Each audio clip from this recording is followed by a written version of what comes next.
2025년 1월 미국 해군 장관 카를로스 델 토로가 한국을 찾았습니다. 그의 방문 목적은 단 하나, 한국 조선소의 미 해군 군함의 건조와 수리를 부탁하기 위해서였습니다. 세계 최강 군사력을 자랑하던 미국이 자국의 항공모함과 구축함을 굳히기 위해 태평양을 건너온 것입니다. 이것은 단순한 외교 행사가 아닙니다. 70년 넘게 전 세계 바다를 지배해온 미국 해군력의 근간이 흔들리고 있다는 신호이자 한국 조선업이 글로벌 안보 체계의 핵심 축으로 부상하고 있다는 증거입니다. 미국 자체 조선소들이 무너진 지금 서방 세계가 의지할 수 있는 곳은 한국뿐이라는 냉혹한 현실이 드러난 것입니다. 왜 세계 최강국은 수천억 달러 규모의 방위 산업을 두고도 한국의 도크에 매달리게 되었을까요? 그리고 이 거대한 지각 변동이 여러분의 자산과 대한민국의 미래에 어떤 기회를 던져주고 있을까요? 오늘 그 진실을 낱낱이 파헤쳐 보겠습니다. 한국 조선업을 여전히 굴뚝 산업으로 보고 계십니까? 그렇다면 지금 일어나고 있는 변화의 본질을 놓치고 있는 것입니다. 미중 패권 경쟁이 심화되면서 한국의 조선소는 단순히 배를 만드는 공장이 아니라 서방 진영의 유일한 병기창으로 그 역할이 재정의되고 있습니다. 과거 조선업은 전형적인 사이클 산업이었습니다. 글로벌 물동량이 늘면 배값이 오르고 경기가 꺾이면 수주가 끊기는 단순한 구조였습니다. 하지만 지금은 다릅니다. 지정학적 리스크가 주가를 견인하는 새로운 국면에 들어섰습니다. 러시아와 우크라이나 전쟁 이후 유럽은 에너지 공급망을 전면 재편했고 미국은 태평양에서 중국을 견제하기 위해 해군력 증강에 사활을 걸고 있습니다. 이 모든 전략의 중심에 한국 조선소가 있습니다. 한화오션과 HD 현대중공업의 도크가 찬다는 것은 전 세계 에너지 안보와 군사 균형의 주도권이 한국 기술에 의존하게 됨을 의미합니다. 월스트리트의 애널리스트들이 한국 조선주를 방산주로 재분류하기 시작한 이유가 여기에 있습니다. 단순히 배를 만드는 회사가 아니라 글로벌 안보 인프라를 구축하는 필수 기업으로 평가받고 있는 것입니다. 이것이 우리가 조선업의 부활을 일시적 호황으로 치부해서는 안 되는 결정적 이유입니다. 이제 질문은 바뀌었습니다. 한국 조선업이 살아남을 수 있을까가 아니라 세계가 한국 조선업 없이 버틸 수 있을까입니다.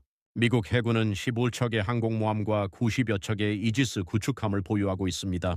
하지만 이 막강한 전력에는 치명적인 약점이 있습니다. 배가 고장나면 제대로 고칠 곳이 없다는 것입니다.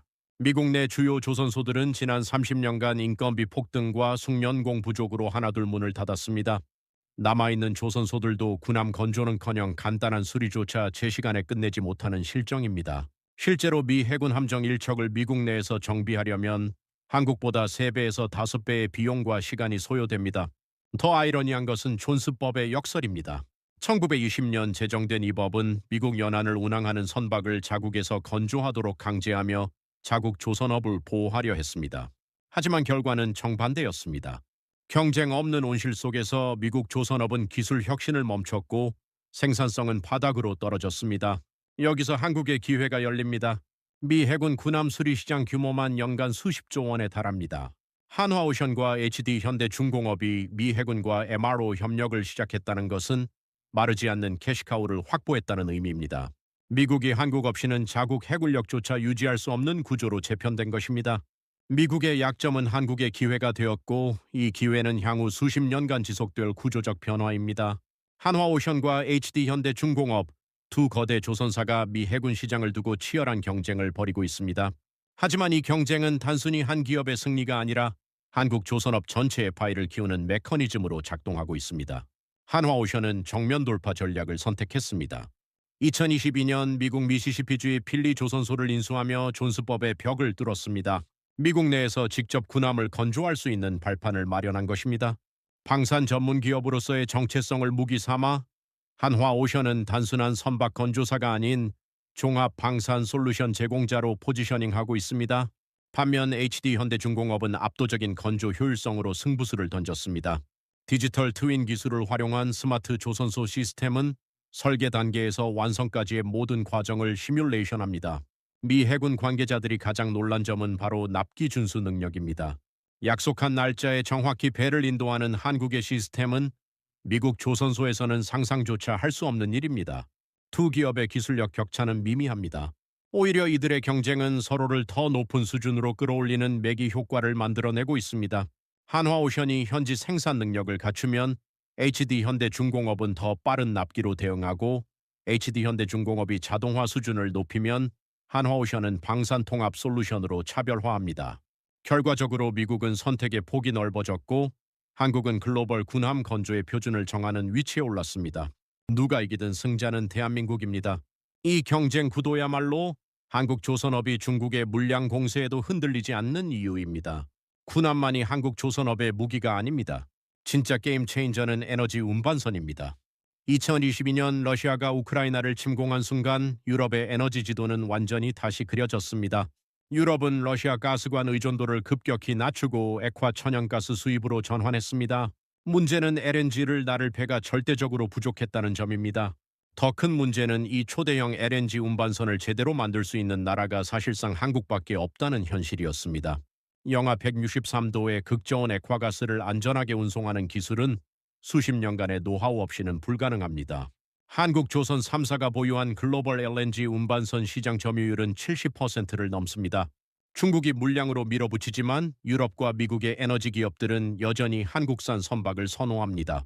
단 한 번의 사고도 용납할 수 없는 LNG 운송에서 신뢰도는 가격보다 중요하기 때문입니다. 여기서 끝이 아닙니다. 탄소 중립 시대로 접어들면서 수소와 아모니아가 새로운 에너지원으로 떠올랐습니다. 이 미래 에너지를 대륙간 운송할 선박 역시 한국이 독점하고 있습니다. 삼성중공업이 개발한 아모니아 추진 선박은 연료를 태우면서도 탄소를 배출하지 않는 혁신적 기술입니다. 결국 에너지 패권의 핵심은 에너지 자체가 아니라 그것을 나르는 혈관입니다. 그 혈관을 한국이 쥐고 있습니다. 거제와 울산이 단순히 조선소 도시를 넘어 글로벌 에너지 인프라의 심장부로 재탄생하고 있는 이유입니다. 중국은 지난 10년간 조선업에 천문학적 자본을 쏟아부었습니다.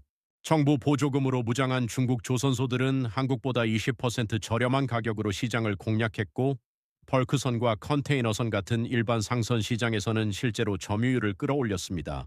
하지만 정밀함이 요구되는 영역에서는 이야기가 완전히 달라집니다. 군함과 초대형 LNG 운반선, 해양 플랜트 같은 고부가 가치 선박에서 중국의 신뢰도는 여전히 바닥 수준입니다. 2023년 중국이 건조한 LNG 운반선에서 잇따라 용접 결함이 발견되면서 유럽 발주처들이 계약을 취소하는 사태가 벌어졌습니다. 역설적이게도 이 사건 이후 한국산 중고 LNG 운반선 가격이 오히려 상승했습니다. 중국의 물량 공세가 무서운 것은 사실이지만 기술 격차는 쉽게 좁혀지지 않습니다. 한국 조선소들이 40년 넘게 축적한 용접 기술, 품질 관리 시스템, 납기 준수 문화는 돈으로 살 수 없는 자산입니다. 더욱이 한국은 여기서 멈추지 않고 차세대 기술로 격차를 더 벌리고 있습니다. 자율운항 시스템과 인공지능 기반 선박 관리 기술입니다. HD현대중공업이 개발한 스마트십 솔루션은 선박의 모든 운항 데이터를 실시간으로 분석해 최적 항로를 제시하고 고장을 사전에 예측합니다. 사람 없이도 태평양을 건너는 배를 만드는 기술에서 한국은 이미 중국을 2세대 이상 앞서가고 있습니다. 글로벌 해운사들은 단순히 싼 배가 아니라 30년 이상 안전하게 운항할 수 있는 배를 원합니다. 그 신뢰를 얻기 위해 중국이 넘어야 할 산은 아직도 높습니다. 한국의 기술 초격차가 단순한 마케팅이 아닌 현실인 이유입니다. 한국 조선업이 직면한 가장 큰 위기는 중국도 아니고 기술 경쟁력도 아닙니다. 바로 사람입니다. 현재 한국 조선소들의 수주 장호는 향후 3년치 물량을 가득 채웠지만 정작 배를 만들 인력이 절대적으로 부족합니다. 조선업 불황기였던 2016년부터 2020년까지 수만 명의 숙련공들이 조선소를 떠났습니다. 젊은이들은 더럽고 위험한 조선소 대신 깨끗한 사무실을 선택했습니다. 그 결과 지금 조선소 현장의 평균 연령은 50대를 넘어섰고 10년 후면 이들마저 은퇴하게 됩니다. 외국인 노동자로 공백을 메우려는 시도도 한계가 명확합니다.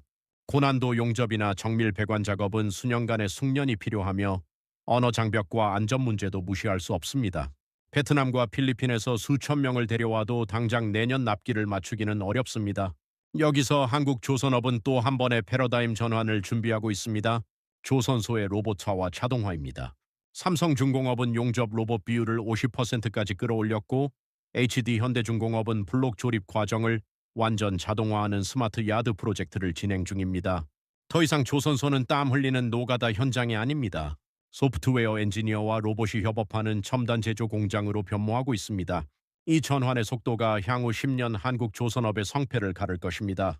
기술은 있지만 사람이 없는 역설, 그 해답은 결국 사람을 대체하는 기술에서 찾아야 합니다.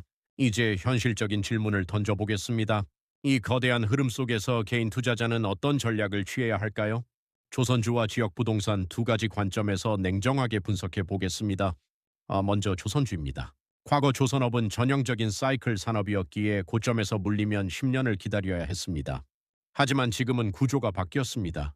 지정학적 긴장이 계속되는 한 군함과 LNG 운반선 수요는 꺾이지 않습니다. 즉 방산주의 관점으로 접근해야 한다는 의미입니다. 변동성은 여전히 크지만 과거처럼 바닥까지 추락하는 하방 리스크는 현저히 줄어든 구간입니다. 다만 맹목적 낙관은 금물입니다. 인력 부족 문제가 해결되지 않으면 수주를 따내도 납기를 못 맞춰 위약금을 물 수 있습니다. 실제로 2024년 일부 조선소들이 납기 지연으로 수백억 원의 손실을 봤습니다. 개별 기업의 자동화 진행 속도와 수주 장호 대비 인력 확보율을 반드시 체크해야 합니다. 부동산 이야기로 넘어가겠습니다. 울산 동구와 거제 지역 부동산은 분명 최악의 구간을 지났습니다. 하지만 과거 조선업 호황기처럼 무조건 오르는 장은 아닙니다. 핵심은 양극화입니다. 고승련 엔지니어와 관리직들이 모이는 신축 아파트 단지와 편의시설이 집중된 핵심 상권은 회복세가 뚜렷합니다. 반면 외곽 지역이나 노후주택은 여전히 침체에서 벗어나지 못하고 있습니다. 조선소 근로자 구성이 단순 생산직에서 엔지니어 중심으로 바뀌면서 주거 수요 패턴도 완전히 달라졌기 때문입니다. 맹목적인 지역 투자보다는 구체적인 수요층 분석이 필수입니다. 결론적으로 조선 관련 자산은 기회가 맞지만 과거의 패턴을 그대로 적용하면 실패합니다. 산업의 본질이 바뀌었다는 전제에서 새로운 접근이 필요한 시점입니다. 미국 해군과의 협력은 시작일 뿐입니다. 이미 영국 해군이 한국 조선소의 차기 구축함 건조 가능성을 타진하고 있고 호주는 잠수함 수리를 한국에 맡기는 방안을 검토 중입니다. 나토 회원국들도 줄을 서고 있습니다. 왜 이런 일이 벌어지는 걸까요? 서방 국가들의 조선업이 동시다발적으로 무너졌기 때문입니다. 유럽의 주요 조선소들은 이미 20년 전에 문을 닫았고 미국은 앞서 말했듯 자국 함정조차 제대로 유지보수하지 못합니다. 남은 선택지는 중국 아니면 한국인데 안보 문제로 중국은 배제될 수밖에 없습니다. 한국은 이제 단순히 배를 잘 만드는 나라가 아닙니다. 전 세계 해상 물류와 안보 체계를 설계하고 유지하는 핵심 국가로 진화하고 있습니다. 울산과 거제 도크에서 만들어지는 배 한 척 한 척이 글로벌 공급망의 안정성을 좌우하고 서방 군사동맹의 전력을 결정합니다. 더 흥미로운 점은 이 흐름이 단순히 제조업 부활로 끝나지 않는다는 것입니다. 선박금융, 해운보험, 항만물류, 해양법률 서비스까지 연관 산업 전체가 한국을 중심으로 재편되고 있습니다. 런던과 싱가포르가 독점하던 해운 금융시장에 부산이 도전장을 내밀 수 있는 이유입니다. 2026년은 단순히 수주가 많은 해가 아니라 대한민국이 해양 강국으로서의 위상을 공고히 하는 전환점이 될 것입니다. 70년대 조선업 신화가 단순 제조 기반이었다면 지금은 기술과 안보, 금융이 결합된 종합 해양 생태계의 허브로 도약하는 순간입니다. 과거 우리가 반도체로 세계를 놀라게 했듯이 이제는 바다에서 그 역사를 다시 쓰고 있습니다. 신해양 시대의 중심에 대한민국이 서 있습니다. 2016년 겨울 거제 조선소 앞 식당가는 텅 비어 있었습니다. 수천 명의 실직자가 거리로 쏟아져 나왔고 부동산 가격은 반토막이 났습니다. 많은 사람들이 한국 조선업의 끝을 이야기했습니다. 실제로 그때 조선소를 떠난 사람들 중 상당수는 지금도 다른 업종에서 일하고 있습니다. 하지만 끝까지 남았던 사람들이 있었습니다. 불황의 한복판에서도 기술을 연마하고 차세대 선박 설계를 준비했던 엔지니어들입니다.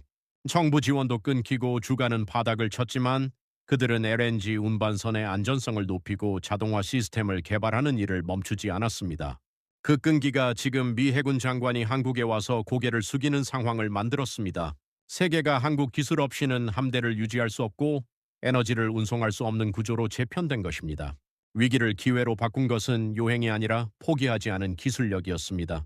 지금 이 순간에도 누군가는 조선주가 고점이라며 팔고 누군가는 거제 부동산이 아직 멀었다며 관망합니다.